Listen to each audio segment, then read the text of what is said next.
Mary Wollstonecraft was born in 1759 and died in 1797 at the age of 38. And if you love nature, reason, sentimentality, introspection, and believe that even under patriarchy, bitches get shit done, then you should become friends with Mary Wollstonecraft. This is her old farmer dad. Here, I'm going to say something to you. Farmer's Marmer. That's enough of that. Her mother's last words were, "A little patience and all will be over." Thankfully, Wollstonecraft didn't take that to heart. She was going to live a full life. When her brother received an education that was not available to her, she made it her mission to educate herself. At 22, she became a companion for a cantankerous rich widow at Bath and was, quote-unquote, made respectful in this endeavor.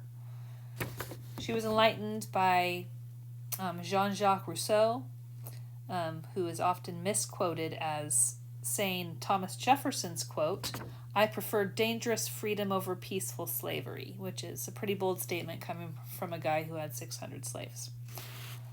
Mary found respite in her bestie, Fanny Blood, a woman 2 years her senior who was a bona fide commissioned artist and inspired Mary. The Friends opened a school for girls in 1784 that also served as a boarding house. And then Wollstonecraft published her pamphlet on the education of daughters. She became a teacher, a governess, and later a publisher assistant for Joseph Johnson, where she translated works and honed her own writing skills. She regularly spent time with all of the famous, this is Joseph Johnson, all of the famous Williams, William Blake, who liked to draw pictures and saw ghosts, and Williams Wordsworth, whose mom cuts his bangs, and William Godwin, future husband, also Thomas Paine. At 29, Mary wrote a fiction pushing on the oppressive state of gender roles and patriarchy in her marriage. And this is kind of her legacy and her literary contributions.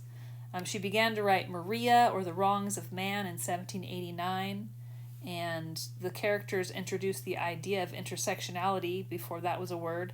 Different classes are depicted as having similar needs because they're both women and share the experience of being oppressed. It definitely passes the Bechdel test, I bet you.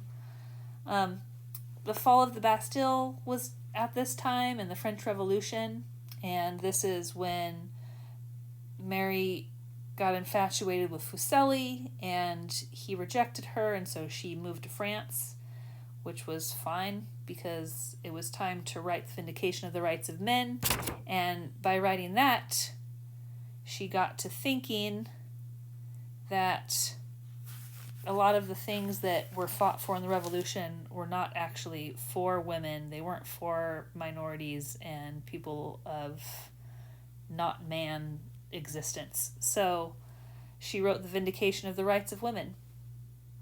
And she demanded that the revolutionaries in France educate the people in their community that happened to not be men.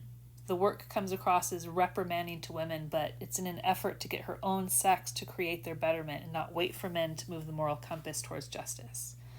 In 1793, she met Gilbert Imlay. She refused a marriage proposal from him because of her ideals. She faced hardship during her pregnancy. She became suicidal. He ended up sending her to go find silver in Scandinavia. She took the baby with her, and he promised to meet back up with her in Switzerland, but he hooked up with an actress instead. And these were dark times for Mary Wollstonecraft, and she tried to commit suicide twice. She did end up writing letters written in a short stay in Sweden, Norway, and Denmark. The title's actually longer than that. But she was walking around Scandinavia for 3 months, sometimes alone, sometimes with her baby and her maid. And what a badass. And this is one of my favorite works of hers because you really get to hear what's on her heart as a mother. She relays her impressions on social and political problems in the region. But everybody should read it. It's great. I loved it. In 1997, Wollstonecraft was in a relationship with William Godwin and became pregnant, and they decided to take the conservative route and get married. She was 38 years old when she gave birth to Mary Shelley, the future writer of Frankenstein, and she died 11 days later from septicemia, a blood infection caused by a retained placenta. And for the textual analysis, I'm going to give a short summary.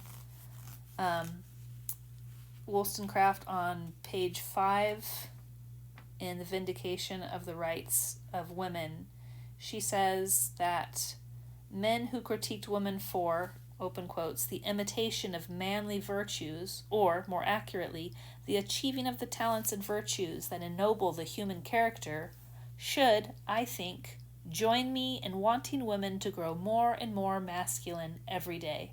The most praiseworthy ambition is to obtain a character as a human being. Even then, Mary knew from a queer theory lens that man or woman or whatever gender you want to claim you are, first we're human beings. And I see those bumper stickers on the backs of cars that are representing all of the different flags that represent all the different genders. She knew that people should be walking through this world and they shouldn't have book bans because of the way that they want to love somebody else, and they shouldn't be relegated to a lesser place in society because of how they want to represent themselves. And Mary was brave. She was a person who lived at a time that you couldn't do the things that she was doing without ridicule.